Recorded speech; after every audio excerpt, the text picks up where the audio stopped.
Patreon और अन्य माध्यमों से नेशनल दस्तक का सहयोग करने वाले सभी दर्शकों का बहुत बहुत शुक्रिया। आपके सहयोग से ही बहुजन मीडिया को नई ऊंचाई मिल रही है और मनोबल और अधिक बढ़ रहा है। आशा है आगे भी आप हमें ऐसे ही सपोर्ट करते रहेंगे। धन्यवाद। विभिन्न एजेंसियों ने भारत की अर्थव्यवस्था में ग्रोथ कम रहने का अनुमान लगाया है। इंटरनेशनल मॉनेटरी फंड ने भारत की आर्थिक ग्रोथ 1.9% रहने का अनुमान लगाया। वहीं रेटिंग एजेंसी फिच ने ग्रोथ रेट 0.8 रहने का अनुमान लगाया है। आपको बता दें कि देश की अर्थव्यवस्था खराब नीतियों की वजह से पहले से ही सुस्ती का सामना कर रही थी। वहीं देश में चल रहे मौजूदा संकट में मंद पड़ी अर्थव्यवस्था के ऊपर जले पर नमक छिड़कने जैसा काम किया है। लगातार ग्रोथ रेट में कमी देखी जा रही है। वहीं इसके बीच अब संयुक्त राष्ट्र संघ यूएन ने भी भारत की आर्थिक ग्रोथ के अनुमान को घटाकर 1.2% कर दिया है और वैश्विक अर्थव्यवस्था में 3.2% की तेज गिरावट की आशंका जाहिर की है। संयुक्त राष्ट्र ने कहा कि कोरोना के संकट के चलते पूरी दुनिया की अर्थव्यवस्था एक तरह से पंगु हो गई है। अनिश्चितता बढ़ गई है और 1930 की महामंदी के बाद यह पहला मौका है जब इतना बड़ा संकट देखने को मिला है। यूएन ने वैश्विक अर्थव्यवस्था को लेकर लगाए गए अनुमान में कहा, दुनिया की जीडीपी में 3.2% की कमी आएगी। हालांकि 2021 में धीरे धीरे सुधार देखने को मिलेगा। इसके साथ ही संघ ने 2020 और 2021 में $8.5 ट्रिलियन के आउटपुट का नुकसान होने की भी बात कही है। अपनी रिपोर्ट में यूएन ने कहा कि 2020 में भारत की आर्थिक ग्रोथ 1.2% रहेगी। बीते वर्ष देश की आर्थिक ग्रोथ 4.1% थी।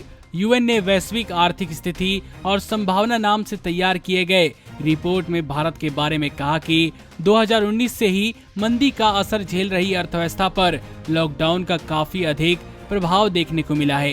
रिपोर्ट में चीन की ग्रोथ भारत से अधिक रहने की बात कही जा रही है। चीन 2020 में 1.7% की गति से विकास कर सकता है। वहीं दूसरी ओर विकसित देश जैसे अमेरिका, यूरोपीय देशों को इस मामले में बड़ा झटका लगा है। यूएन ने अमेरिका, जापान और यूरोपियन यूनियन की आर्थिक ग्रोथ नेगेटिव में जाने का अनुमान लगाया है। वर्ष 2020 के अंत में अमेरिका की आर्थिक ग्रोथ -4.8% रहने का अनुमान लगाया गया है। वहीं जापान को भी नेगेटिव ग्रोथ देखना पड़ेगा, जो कि -4.2% रहने वाली है। यूरोपियन यूनियन की -5.5% रह सकती है। आपको बता दें कि पिछले 1 साल से अधिक समय से भारतीय अर्थव्यवस्था मंदी का प्रभाव झेल रही है। वहीं वर्तमान में लॉकडाउन के कारण अधिकतर आर्थिक गतिविधियों के बंद होने से अर्थव्यवस्था को नुकसान हो रहा है। हालांकि लॉकडाउन जरूरी भी है, लेकिन इसके साथ साथ इससे प्रभावित होने वाले मजदूरों के बारे में गंभीरता से सोचने की भी आवश्यकता है। नमस्कार।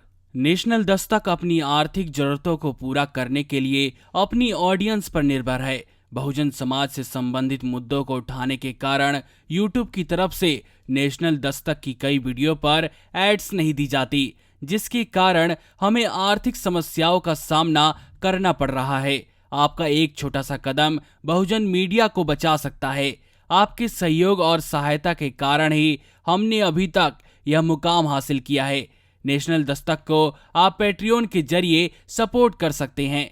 इसके साथ ही आप अन्य माध्यमों जैसे यूपीआई, गूगल पे, डेबिट कार्ड, वॉलेट, फोन पे आदि से भी हमारी मदद कर सकते हैं, जिसका लिंक वीडियो के नीचे डिस्क्रिप्शन में डाल दिया गया है। पैट्रियन पर आप हमें प्रतिमाह $2 यानी 140 रुपए प्रतिमाह से हमारे साथ जुड़ सकते हैं। दूसरे माध्यमों में राशि की कोई सीमा नहीं है। आपके सहयोग से ही बहुजन मीडिया को एक नई दिशा मिली है और इसे अभी एक नए मुकाम तक लेकर जाना बाकी है, जो आपके साथ के बिना संभव नहीं है। आपसे डायरेक्ट फंडिंग से हम आपके अधीन हो जाएंगे और एक स्वतंत्र मीडिया के तौर पर समाज की आवाज को बुलंद कर पाएंगे। धन्यवाद। नेशनल दस्तक को देखने वालों से अपील है कि वह नेशनल दस्तक के सपोर्टर फॉर्म को भरें ताकि हम सीधे आपसे जुड़ सके। नेशनल दस्तक की आपसे गुजारिश है कि अगर इसको बचाना चाहते हैं तो नेशनल दस्तक को सब्सक्राइब करने के लिए रेड कलर के सब्सक्राइब बटन को दबाएं, फिर बेल आइकन की घंटी दबाएं। नेशनल दस्तक को बचाने के लिए बहुत जरूरी है कि हर खबर को शेयर करें, लाइक करें, कमेंट जरूर करें।